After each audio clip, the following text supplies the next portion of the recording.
Meus irmãos, a paz do Senhor Jesus, peço a vocês que se inscrevam no canal e curtam esse áudio. A Bíblia diz assim, no primeiro livro do profeta Samuel, capítulo 17, no versículo 8. Então Golias parou e bradou às tropas de Israel: Por que saístes para guerrear? Não sou eu filisteu e vós, servos de Saul? Escolhi entre vós um homem e venha ele lutar comigo. E se alguém dentre vós puder ferir-me e vencer-me, passaremos a vos servir como escravos. Se porém eu vencer e ferir, vós sereis nossos escravos e nos servireis. E disse mais o filisteu: Hoje lancei um desafio às tropas de Israel.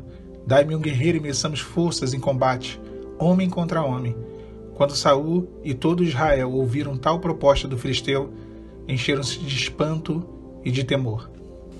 Irmãos, essa batalha foi um pouco diferente daquilo que é o convencional de uma guerra.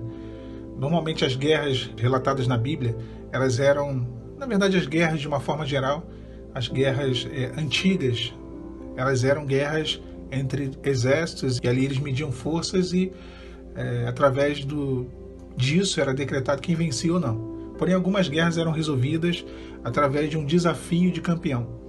Quando se pegava ali no meio de um exército o melhor soldado e no meio do outro exército também o seu melhor soldado. Então, era uma batalha travada entre dois soldados, os dois melhores soldados de cada tropa. E aquele que vencesse, era decretado ali que aquele exército venceu aquela guerra.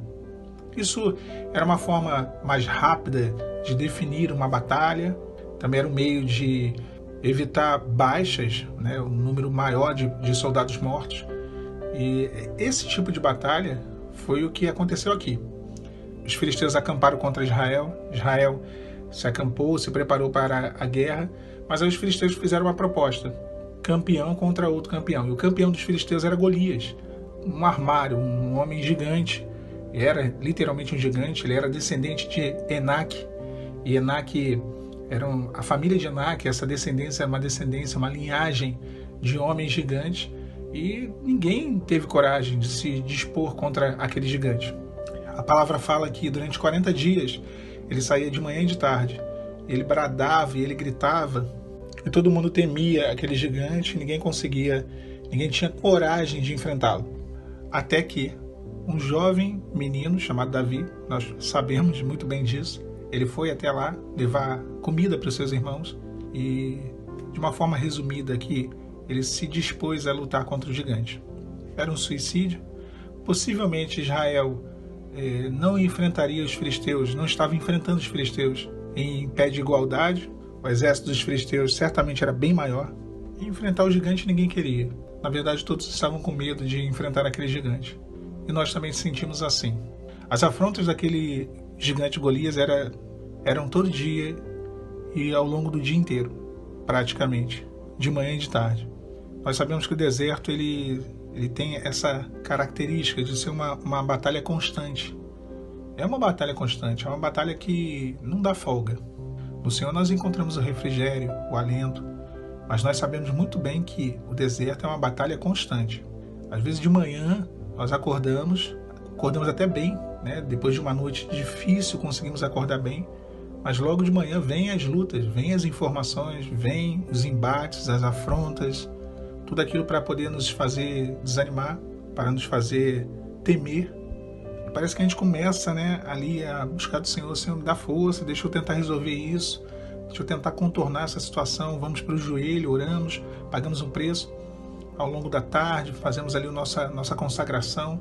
E aí quando parece que as coisas estão se resolvendo, na verdade, já sai aquela nuvenzinha negra e a gente começa a respirar, né, para entrar numa noite mais tranquila.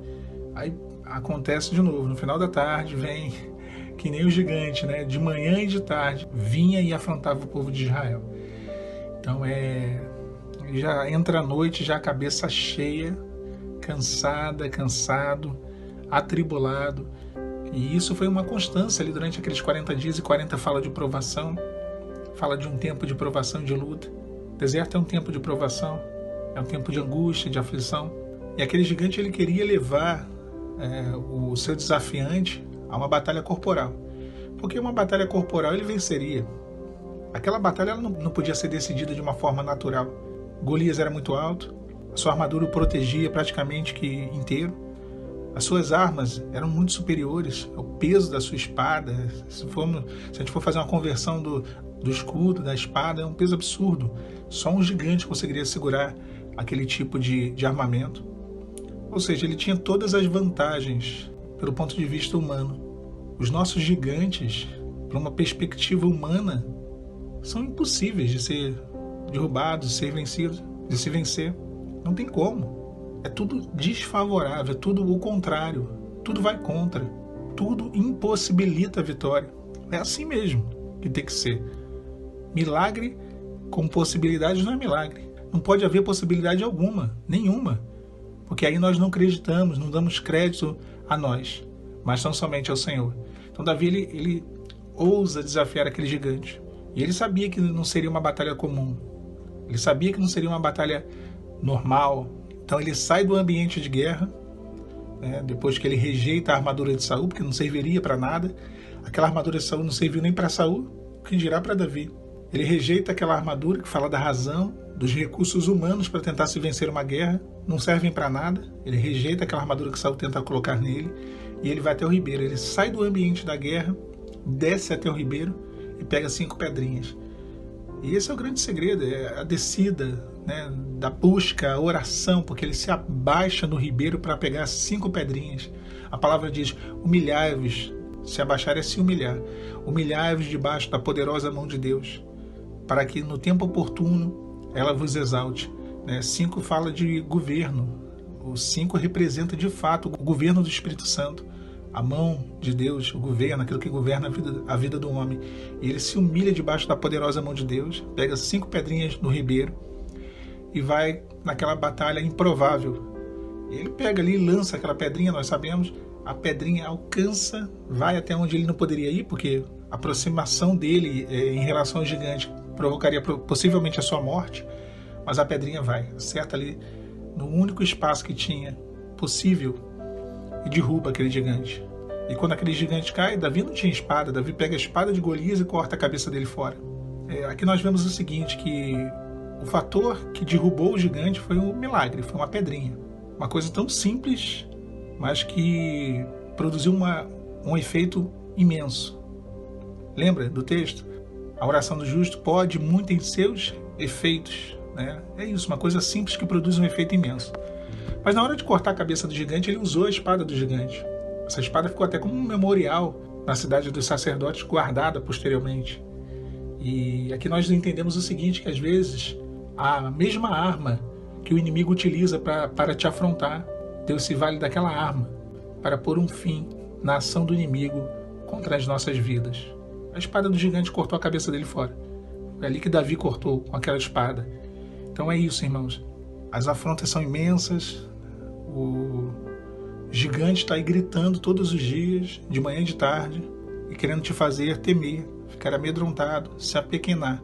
Mas confia em Deus, confia no Senhor, desça na presença dele. O segredo está: desça o ribeiro, se humilhe na presença do Senhor. E o milagre você sabe que ele faz. Nós sabemos que ele faz. Quando a ele confiamos as nossas batalhas, tá bom? Guardem no coração essa palavra. A paz do Senhor Jesus.